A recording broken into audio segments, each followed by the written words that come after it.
Pernah kebayang nggak sih, metik buah anggur yang manis dan segar langsung dari halaman rumah sendiri? Bahkan kalau Anda tinggal di kota dengan lahan yang terbatas banget, mungkin kedengarannya mustahil ya. Ternyata sama sekali nggak loh. Yuk kita bongkar bareng-bareng rahasianya. Oke, jadi ini dia peta perjalanan kita. Kita mulai dari pilihan paling dasar, mau tanam di pot atau langsung di tanah. Terus, gimana cara tanam yang benar biar bibitnya nggak stres? Lanjut ke perawatan hariannya, lalu masuk ke bagian paling seru, yaitu rahasia pemangkasan biar mau berbuah. Dan terakhir, gimana caranya bikin buah yang udah ada jadi lebih besar dan super manis. Lengkap kan? Yuk kita mulai. Sebelum kita beli bibitnya, ada satu keputusan besar yang harus diambil. Di mana si pohon anggur ini akan tinggal? Nah, jawabannya itu tergantung banget sama kondisi tempat tinggal dan tujuan Anda menanam. Oke, kita bedah ya plus minusnya. Kalau di pot, enaknya itu fleksibel banget, bisa digeser-geser cari matahari, dan ini cocok banget buat yang lahannya sempit atau mungkin masih ngontrak rumah. Tapi, ya itu, pertumbuhannya terbatas. Nah, kalau di tanah, ini potensinya maksimal. Tanamannya bisa jadi raksasa, panennya melimpah. Tapi ya jelas, butuh komitmen, tempat permanen.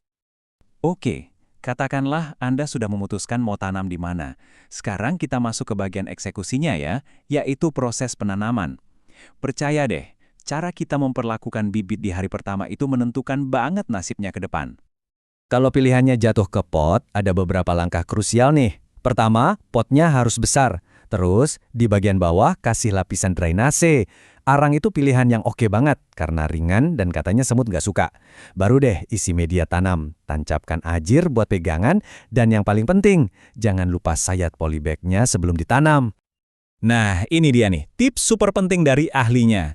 Jangan pernah, sekali lagi, jangan pernah tarik bibit dari polybag.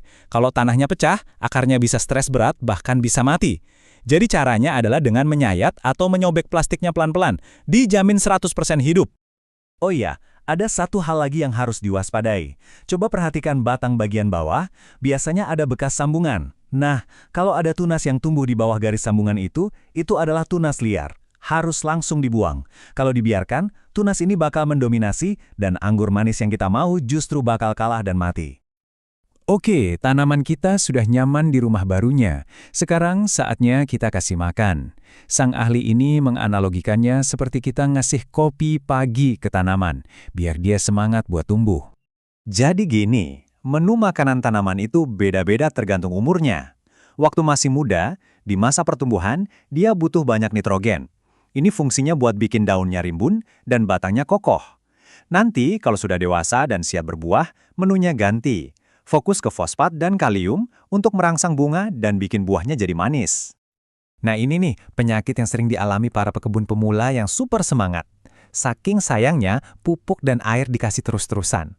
Pertanyaannya, gimana kita tahu kalau perlakuan kita itu udah berlebihan?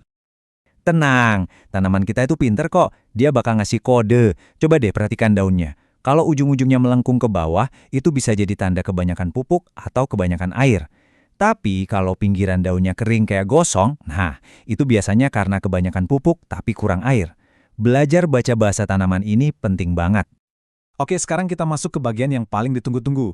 Dan jujur, ini adalah rahasia utamanya. Kalau Anda cuma siram dan pupuk aja, yang Anda dapat cuma tanaman rambat yang rimbun. Kalau mau dapat buah, Anda harus menguasai seni pemangkasan. Eits, sebelum main potong-potong, kita harus kenalan dulu sama dua jenis tunas ini. Ada yang namanya tunas air. Ini tunas yang tumbuhnya cepat dan cuma menghasilkan daun. Ini yang harus kita buang. Terus ada tunas bat.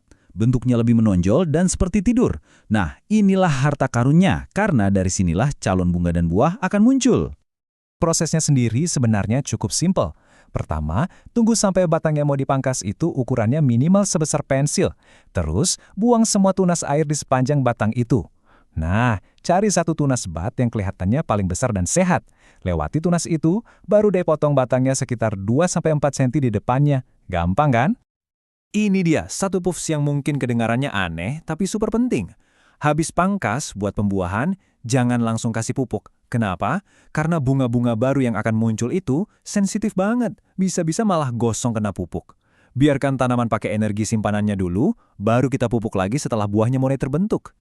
Dan akhirnya buahnya muncul. Selamat! Tapi perjalanan kita belum selesai loh. Sekarang, gimana caranya kita ubah buah yang biasa-biasa aja ini jadi buah yang kualitasnya spektakuler? Pasti sering kan lihat anggur di supermarket yang ukurannya gede-gede dan mulus banget? Kok bisa ya? Nah, rahasianya ada di sebuah teknik yang mungkin kedengarannya agak tega, tapi hasilnya luar biasa. Jawabannya adalah penjarangan. Betul, Anda nggak salah dengar. Kita harus rela menggunting dan membuang sekitar 30-50% buah-buah kecil yang sehat itu. Tujuannya, supaya buah yang tersisa punya ruang untuk tumbuh jadi besar maksimal tanpa desak-desakan. Lalu, apa maksud angka 5-10 ini? Ini adalah jumlah daun sehat minimal yang harus ada di dekat satu tandan buah. Ingat, daun itu adalah dapur atau pabrik gula bagi tanaman. Semakin banyak daun sehat di dekat buah, semakin manis rasanya. Jadi, resep untuk anggur yang super manis itu ada 3 kuncinya. Pertama, dari awal pilih varietas yang memang dasarnya manis. Kedua, pastikan daunnya banyak dan sehat. Dan ketiga, ini triknya, kurangi penyiraman waktu buahnya mulai matang atau berubah warna. Ini akan membuat sari buahnya jadi lebih pekat dan manis. Dan sebagai penutup, ada sebuah pesan yang adem banget dari ahlinya. Jangan tutupi semua buah kita. Sisakan sedikit sebagai sedekah untuk burung atau makhluk lain. Pada akhirnya, berkebun itu bukan cuma soal panen, tapi juga soal terhubung kembali dengan alam. Nah, sekarang semua ilmunya sudah di tangan Anda. Dari A sampai Z, dari memilih tempat tanam sampai tips bikin buah jadi super manis. Anda sudah punya peta jalannya. Jadi, pertanyaan terakhir dari saya, jenis anggur apa nih yang bakal jadi teman perjalanan berkebun Anda?